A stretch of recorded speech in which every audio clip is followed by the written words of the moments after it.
Hi, my name is Anna Hess, your Patton University course instructor. Today we're doing Unit 8, the International Financial System. Let's start with the introduction. As the world becomes smaller thanks to globalization, the financial sector is also impacted. Individual countries can't exist alone. What happens in another country on the other side of the world could impact their financial standing. If the Bank of England, the central bank of the United Kingdom, pictured to the right, suddenly has a crisis, then you can be assured the Federal Reserve in the U.S. would be concerned. One of the most significant risks in the international financial system is that of currency or foreign exchange. Crossing national and regional borders with capital or merchandise is usually accompanied by transactions involving two or more different currencies whose relative values can change quickly, threatening losses on trade and in the value of capital investments. Reducing currency risk has been a continuing goal of nations, individuals, and businesses for centuries. Nations have resorted in the past to tying their currencies to assets, such as gold, recognized as having universal appeal and value. However, restrictions on the availability of gold and transaction costs, as well as rigidly in the nation's money and credit policy, eventually led to a much more flexible currency standard, referred to today as the Managed Floating Currency Standard. Each nation chooses its own currency standard, taking into account the welfare of other nations. Foreign banks have come to represent a substantial share of all banking assets in the United States and account for a relatively large share of business loans made within the American banking system. Foreign bank growth inside the United States has occurred, in part, because of foreign bank customers entering the United States. The needs of foreign businesses to carry out security sales and other transactions within the U.S. to obtain capital and liquidity is also accountable for foreign bank growth. In addition to the continuing search of many bank customers for safety in the face of international risk, a bank that can cross national borders offers its customers the chance to enter new markets and diversify their business operations, therefore expanding potential revenues and possibly reducing risk exposure. Okay, for Objective 1, I'm going to read the reading called, Should Central Banks Be Independent? Historically speaking, the U.S. Federal Reserve and central banks of other nations have enacted irresponsible and counter-efficient monetary policies. After all, policymakers are ever tempted to line their pockets at the expense of their citizens' purchasing power. This has led to brutal hyperinflation in countries like Argentina, Hungary, Zimbabwe, and pre-World War II Germany. In most such cases, governments outspend their own budget constraints. Critics of central banks. In the years past, ill-advised central banking activities slid by largely unnoticed, but recently, everyone from politicians to financial experts have been vocalizing their disapproval of questionable central bank policy decisions and practices. In a May 2016 white paper entitled The Downside of Central Bank Independence, PIMCO Global Economic Advisor Joachim Fels argued that central bankers ran amok with second-best interventions such as quantitative easing, QE, or negative interest rate policy, NIRP, which distort financial markets and can have severe distributed consequences. Why central banks should be independent. Central banks have largely failed to design neutral monetary policies without direct political pressures unduly influencing their decisions. The most egregious trio of offenders, known as the Big Three, contemporary central banks, are the Federal Reserve, European Central Bank, ECB, and Bank of Japan, BOJ. In light of their trespasses, modern analysts had called for broad central banking reform, where independence is of paramount importance for any effective central bank policy. Failures of central banking.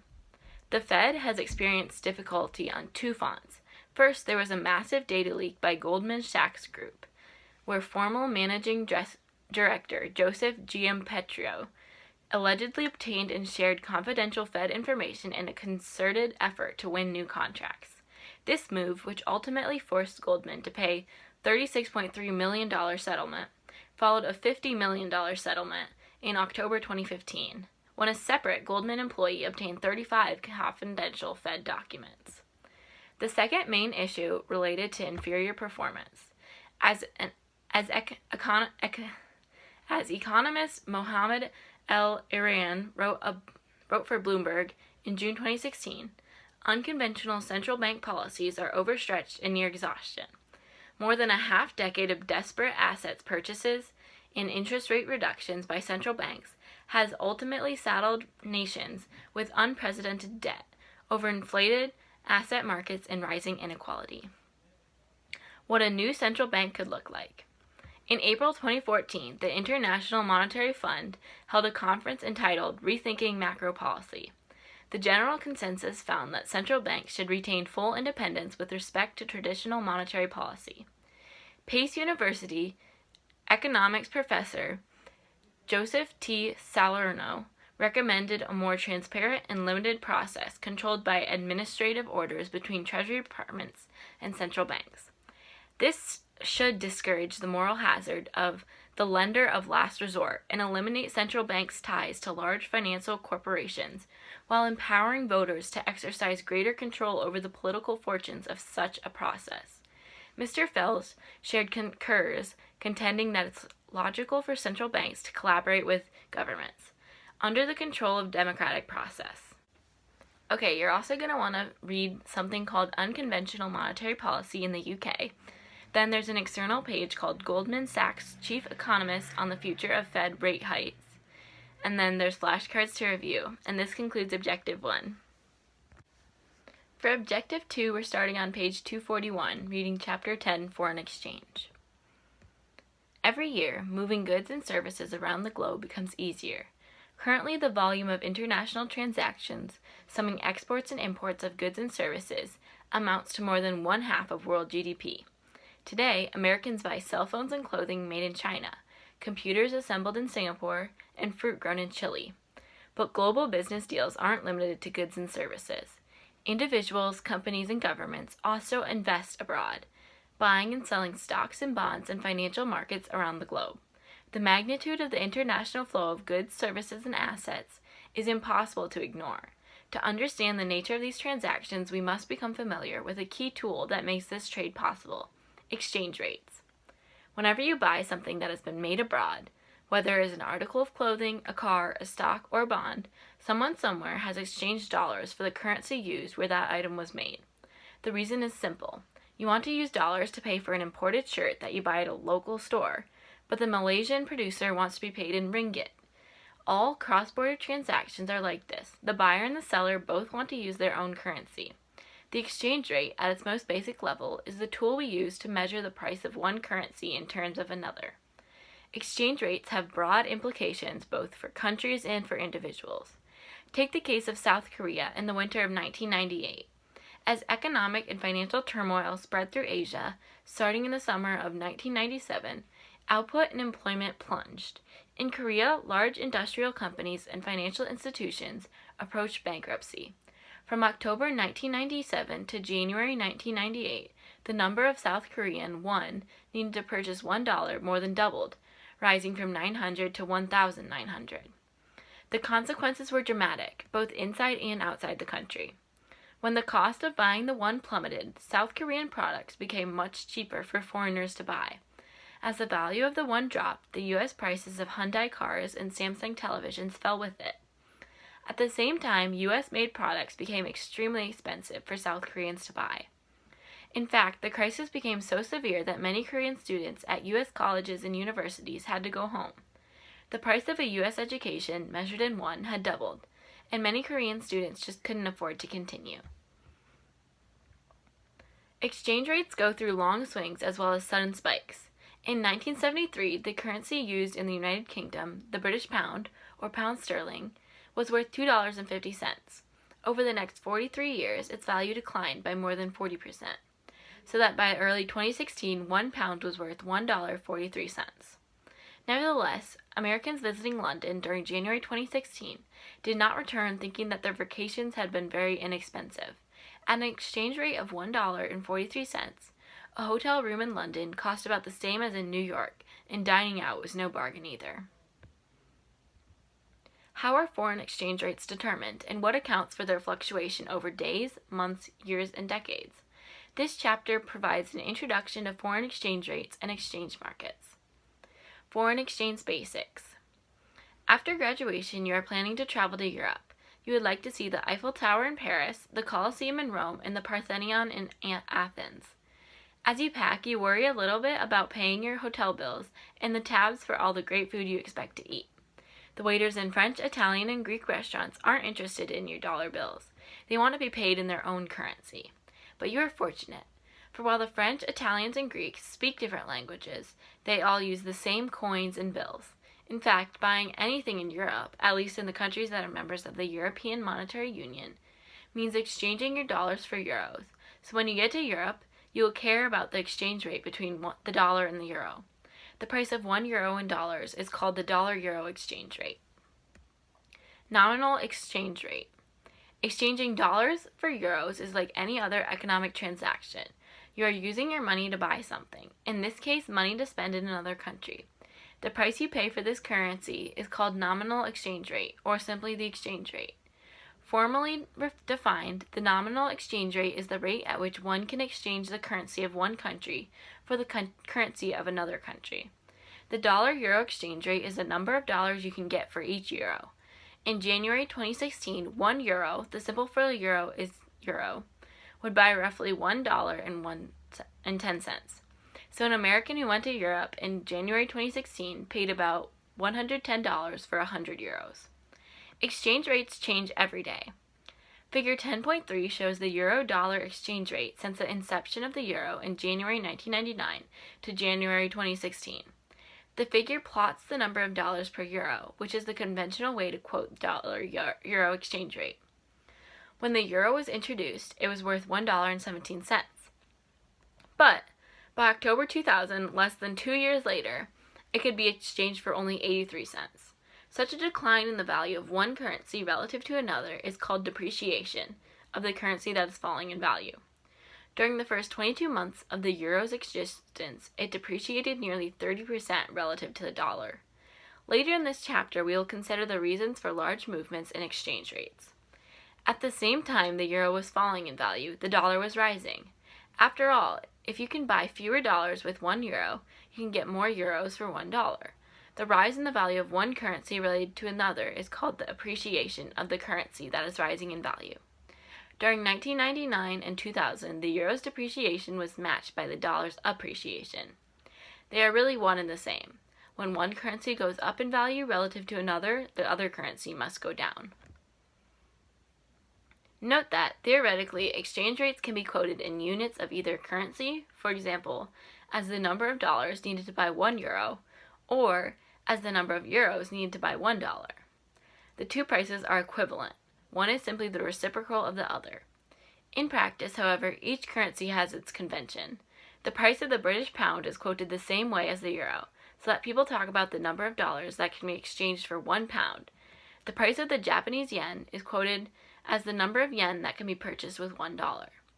Unfortunately, there is no simple rule for determining which way a particular exchange rate should be quoted. Most rates tend to be quoted in the way that yields a number larger than 1.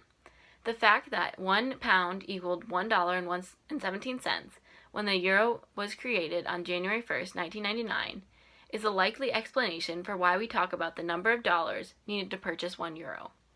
Ever since people have quoted dollars per euro, even though there have been significant periods of time when the number was less than 1, if you need to guess which way to quote the exchange rate, the best guess is that it is the way that yields a number larger than 1.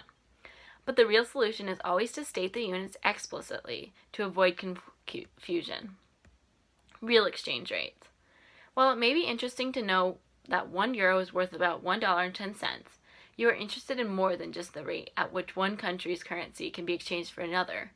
What you really want to know when you travel to Europe is how much you can buy with that euro. When all is said and done, will return home thinking that your trip was cheap or expensive. Because nominal exchange rates do not provide an answer to this question, we now turn to the concept of a real exchange rate, the rate at which one can exchange the goods and services from one country for the goods and services from another country. It is the cost of a basket of goods in one country relative to the cost of the same baskets of goods in another country.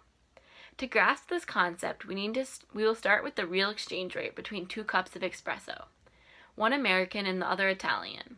The local Starbucks charges $3.30 for an espresso. In Florence, Italy, a cup of espresso costs 1.5 euros. Yes, the Italian version is better, but for the sake of the example, let's pretend they're the same. Using the nominal dollar-euro exchange rate as of January 2016, $1.10 per euro. This means that to buy an espresso in Florence, you need to spend $1.65. More important, you can exchange 1 cup of Starbucks espresso for 2 cups of Italian espresso. That is the real exchange rate. You will return from the European vacation thinking that espresso was very cheap in Italy. There is a simple relationship between the real exchange rate and the nominal exchange rate, which we can infer from our espresso calculation. To compute the real exchange rate, we took the euro price of an espresso in Italy and multiplied it by the nominal exchange rate, the number of dollars per euro. Then we divided it into the dollar price of a cup of espresso in the United States. You're going to want to finish the rest of this reading on your own. After the reading, there's an external page called How Forex Trading Works. Then there's an external page called Should Denmark Cut Loose from the Euro? Lastly, there's flashcards to review. This concludes Objective 2. For Objective 3, we're starting on page 437. Policy Framework. The Congress of the United States has set the Federal Reserve's objectives. The Board of Governors of the Federal Reserve System and the Federal Open Market Community shall maintain long-run growth of the monetary and credit aggregate consumeration with the economy's long-run potential to increase production so as to promote effectively the goals of maximum employment, stable prices, and moderate long-term interest rates. What should we make of this vague statement? Some people see ambiguity as advantageous. Because laws are difficult to change, they argue, we wouldn't want the Fed's objectives to be extremely specific. The imprecision of the language means the Fed has considerable leeway in setting its own goals. For most of its existence, the FOMC was unable or unwilling to tell us exactly how it interprets this broad mandate. Today, however, the FOMC's approach is largely transparent. And, although Fed officials resist being labeled inflation targeters, the strategy is consistent with the inflation targeting framework that is now utilized by most leading central banks around the world. The strategic shift was enshrined in the FOMC's January 2012 special statement on the long-run goals and monetary policy strategy, which was the committee's aspects to reaffirm each year. This FOMC consensus on longer-run strategy is likely to prove a key legacy of former board chairman Bernanke's leadership. Most important, the FOMC statement quantifies the inflation goal over the long term, namely an annual rise of 2% in the price index for personal consumption expenditures. With each monthly release of that price index, which is somewhat different from the consumer price index reported monthly in the news media, observers can judge whether inflation is headed towards that objective. In setting monetary policy, the statement said, the committee seeks to mitigate deviations of inflation level from its longer-run goal and deviations of employment from the committee's assessment of its maximum level. Importantly, the FOMC does not set a specific standing goal for longer-run normal economic growth, for maximum employment, or for the normal level of unemployment because, unlike the longer-run inflation rate, the Fed does not control these outcomes. The FOMC's quarterly summary of economic projections does, however, give you the latest anonymous estimates of each of the 19 FOMC participants for longer-run unemployment, inflation, and output growth. Finally, the strategy specifies a balanced approach, whether the FOMC faces a trade-off between its goals of minimizing deviations of inflation from the 2% target and the deviations of employment from the FOMC's assessment of its maximum sustainable level. Put differently, the speeds at which the FOMC seeks to realize each of these two goals can differ when the goals conflict with each other. The European Central Bank. As recently as 1998, Romans shopped with lire, Berliners with Duci March, and Persians with francs. The Banca d'Italia Italy's central bank, controlled the number of lire that circulated, while the Bundesbank managed the quantity of Deutsche Marks, and the Banque de France, the volume of francs. But on January 1st, 1999, the majority of Western European countries adopted a common currency. Today, residents of Rome, Berlin, and Paris all make their purchases in euros, and monetary policy is the job of the European Central Bank, ECB. In the same way that the dollar bill is worth $1 everywhere in the United States, a euro note is worth €1 everywhere in the euro area. By 2017, the euro had become the currency of 19 countries. See the map in Figure 16.3. The agreement to form a European Monetary Union was formalized in the Treaty of Maastricht, named for the Dutch city in which it was signed in 1992.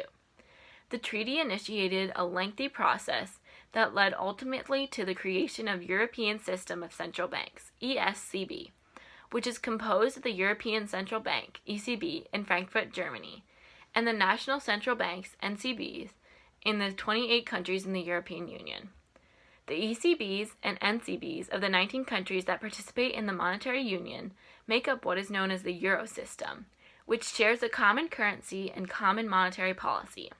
At this writing, Denmark, Sweden, and the United Kingdom, as well as 6 of the 13 countries that joined the European Union since May 1, 2004, remained outside the Euro system and retained control over their monetary policy. A myriad of names and abbreviations were associated with central banking in Europe. To avoid confusion, we will refer to the institution that is responsible for monetary policy in the euro area as the European Central Bank. Our goal is to understand its basic organization structure. As we examine the ECB, keep in mind that in economic terms, Europe is larger and the euro area is only a bit smaller than the United States. Organizational structure. The euro system mirrors the structure of the Federal Reserve System in several ways. There is the 6-member executive board of the ECB, which is similar to the Board of Governors, the national central banks, which play many of the same roles as the Federal Reserve Banks, and the Governing Council, which formulates monetary policy just as the FOMC does. The executive board has a president, Mario Draghi of Italy, until October 2019, and a vice president, Vitor Constâncio of Portugal, until May 2018, who play the same role as the leaders of Federal Reserve's Board of Governors.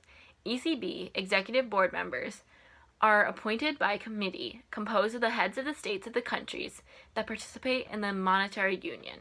See Table 16.2 on page 440. The ECB and NCBs together perform the traditional operation functions of a central bank, which we learned about in the last chapter. In addition to using interest rates to control the availability of money and credit in the economy, they are responsible for the smooth operation of the payment system and the issuance of currency. Together, they also serve as the lender of last resort. In 2014, under the newly implemented single supervisory mechanism, the ECB became the euro area's leading bank supervisor. Like the Fed, it directly supervises the large systematic banks. While the details differ from country to country, the national central banks continue to serve as bankers to the banks and governments in their countries, just as the Federal Reserve Bank served the banks in their districts and the U.S. government. There are several important differences between the Fed and the ECB. However, some exist by design and others as a result of the way the system came into being. See Table 16.3.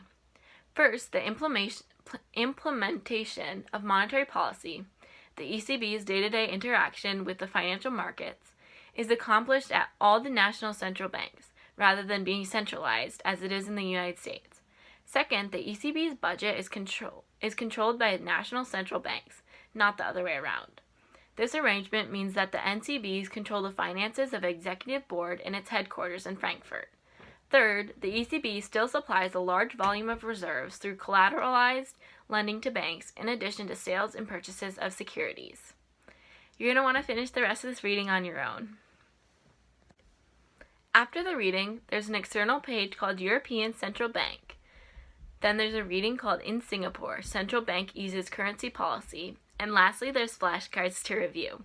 This concludes Objective 3.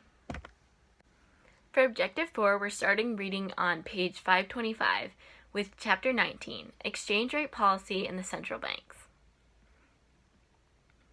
On the morning of September 22, 2000, the Federal Reserve Bank of New York's foreign exchange desk began buying euros for the first time since the currency came into existence 21 months earlier. Meanwhile, the central bank officials in Frankfurt, London, Tokyo, and Ottawa, Canada, did the same. Among them, they bought between 4 euros and 6 billion euros. The Fed alone bought 1.5 billion euros for $1.34 billion. At this writing, the Fed has conducted only one foreign exchange intervention since September 2000 operation. The whole operation took about 2 hours. When it was over, the central banks announced that what they had done.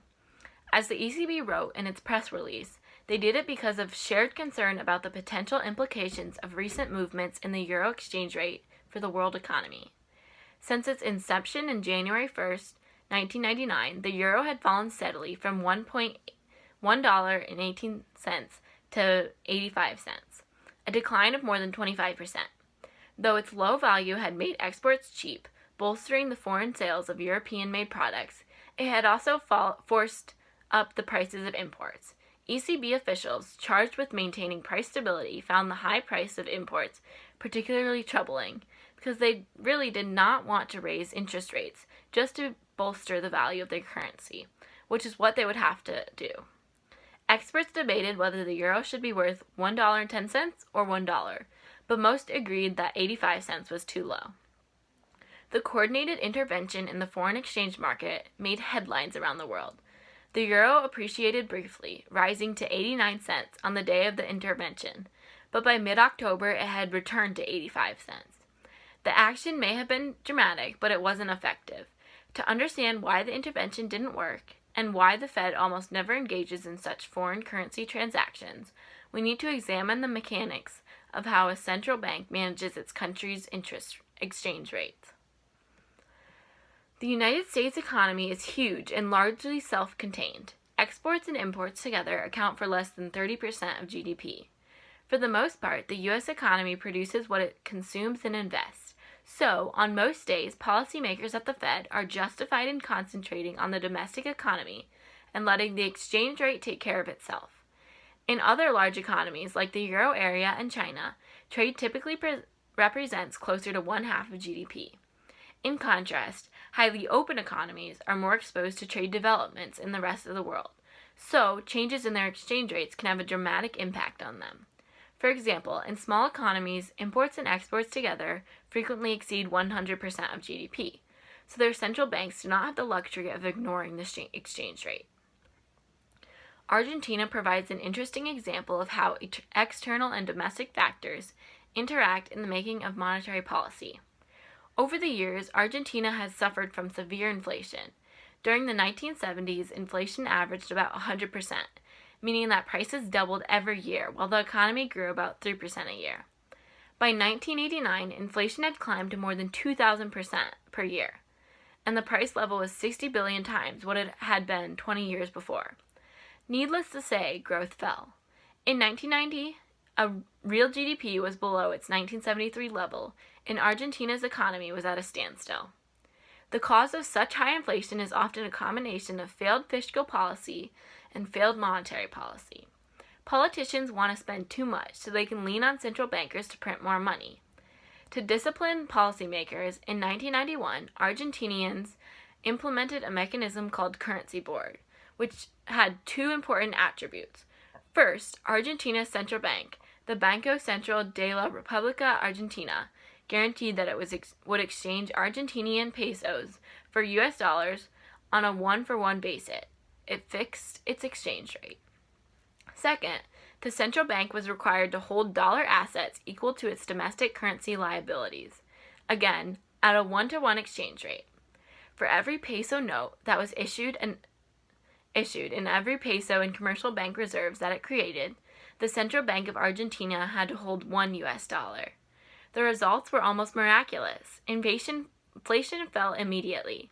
After a few years, it had completely disappeared. But as we will see later, the victory didn't last. By January 2002, the currency board had collapsed. GDP had fallen by a quarter, and inflation had risen to more than 30%.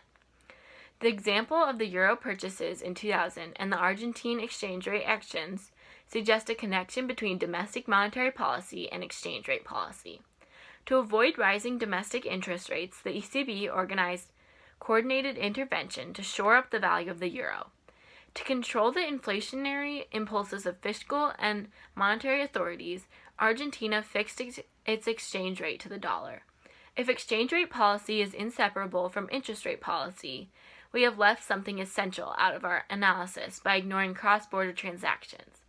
To rectify the omission, we turn now to a discussion of exchange rate regimes. Why is a country's exchange rate linked to its domestic monetary policy? Are there circumstances when exchange rate stability becomes the overriding objective of central bankers?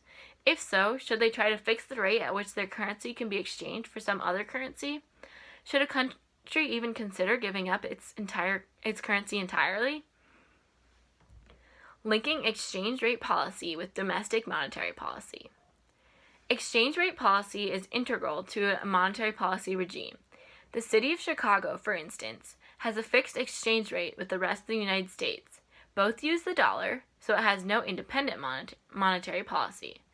Because Chicago's monetary policy is made by the FOMC, interest rates in Chicago are the same as interest rates everywhere else in the United States. Any discrepancy between the price of a bond in Chicago and the price of the same bond in San Francisco is wiped out instantly by arbitrage, as investors buy the bond where it is cheap and sell it where it is expensive. All this is done electronically. What is true for Chicago is true for any country.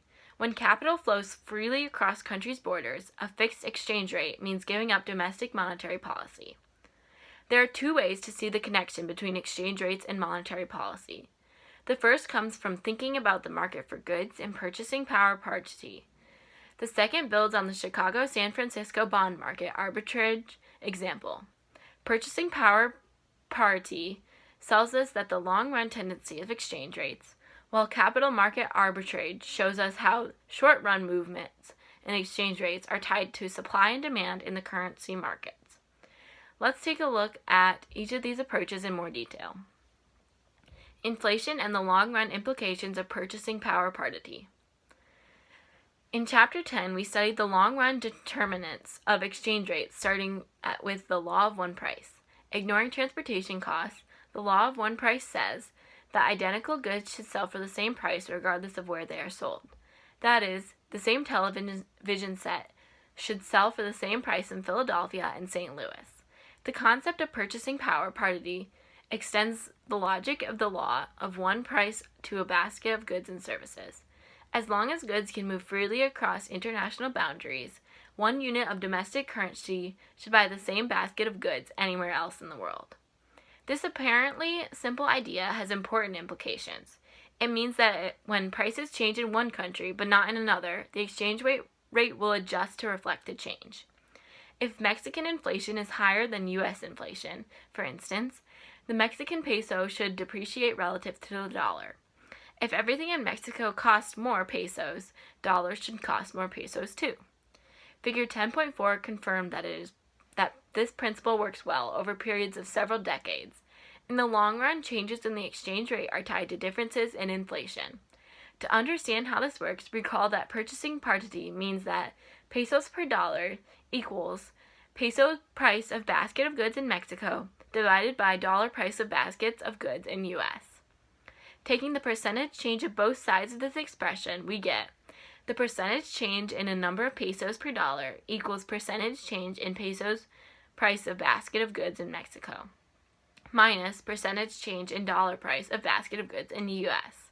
Because the percentage change in the price of basket of goods is the same as inflation, we can rewrite this expression as the percentage change in number of pesos per dollar equals the Mexican inflation rate minus the U.S. inflation rate. Okay, you're going to want to finish this reading on your own. After finishing the reading, there's an external page called The Advantages and Disadvantages of Fixed Exchange Rates. Then you're going to watch a video called Open Market Operations. Then there's a reading of Discussion, Central Banks and Foreign Markets. And lastly, there's flashcards to review. This concludes Objective 4, and this concludes Unit 8.